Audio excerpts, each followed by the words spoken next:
Good morning बच्चों। आज मैं होम साइंस पे आपको दूसरा लेक्चर देने जा रही हूँ भोजन की आवश्यकता और पौष्टिक तत्वों पर। जैसे कि आप लोग जानते हैं कि किसी भी मशीन को चलाने के लिए ईंधन की आवश्यकता होती है, उसी तरह शरीर को चलाने के लिए ऊर्जा की आवश्यकता होती है। तो ऊर्जा हमें किससे प्राप्त होती है?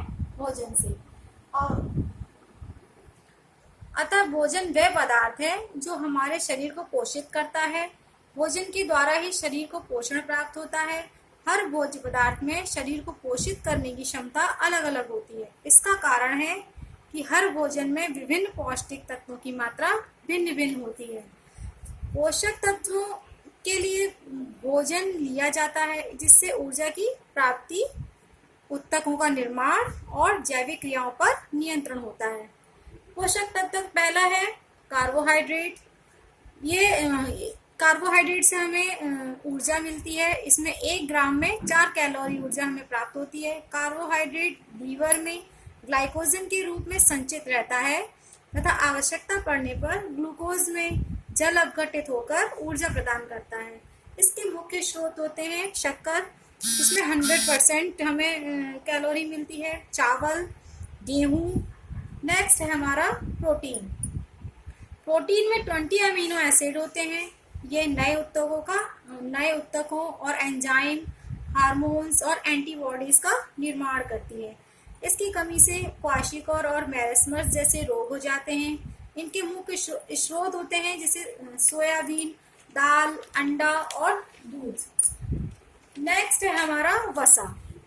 वसा ऊर्जा प्रदान करती है, कोमल भागों की रक्षा करती है।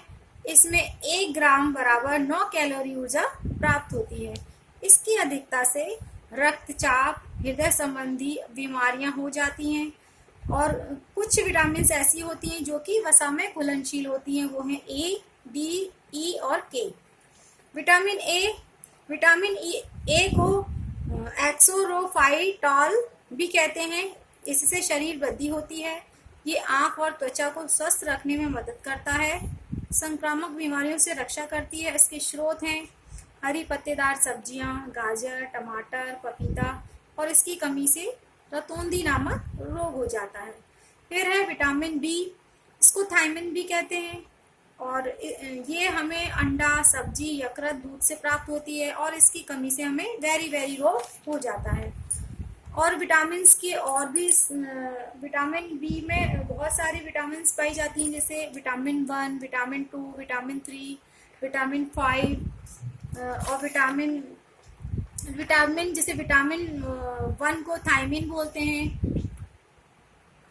Vitamin B1 thiamine, vitamin B2 riboflavin और vitamin 3 pantothenic acid, vitamin B5 nicotinic acid, vitamin B6 pyridoxine और vitamin B7 biotin, vitamin B9 folic acid और विटामिन B12 साइनोकोवैलेमिन नामक नाम है इसका। और इसकी कमी से एनीमिया भी हो जाता है। फिर हमारा विटामिन सी, इसको एक्सकार्बिक एसिड भी कहते हैं। इसकी कमी से स्कर्वी रोग हो जाता है। इसके स्रोत हैं खट्टे फल, नींबू, संतरा इत्यादि। ये विटामिन मानव शरीर में स्टोर नहीं होता है, ये प्रतिदिन लेना अनिवार्य होता है। गर्म करने पर नष्ट हो जाता है, लेकिन आंवले का विटामिन सी नष्ट नहीं होता। फिर है विटामिन डी। विटामिन डी को कैल्सीफेरॉल भी कहते हैं। इसकी कमी से रिकेट्स रोग हो जाता है। इसके मुख्य स्रोत होता है सूर्य का प्रकाश।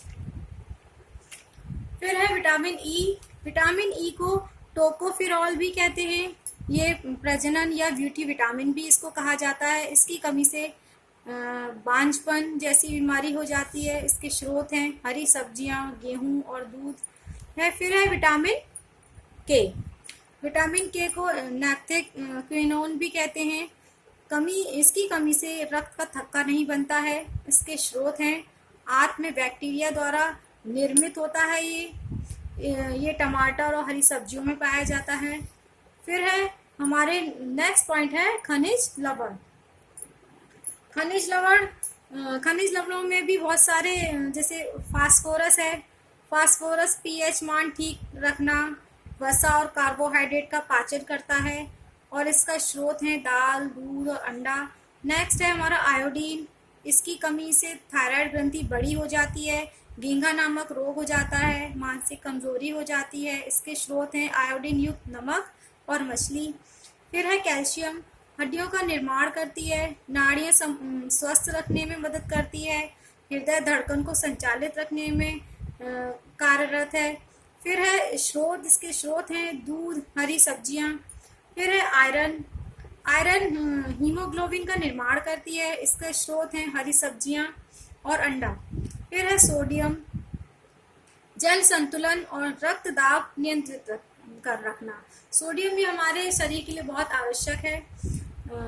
ये यहाँ पर मैंने आपको पोषक तत्वों के बारे में बताया है और मैं आपको एक PDF प्रोवाइड कराऊंगी जिसमें मैंने पूरे डिटेलिंग में नोट्स प्रोवाइड किए हैं, वो आप लोग WhatsApp पर देख लीजिएगा। Okay, thank you.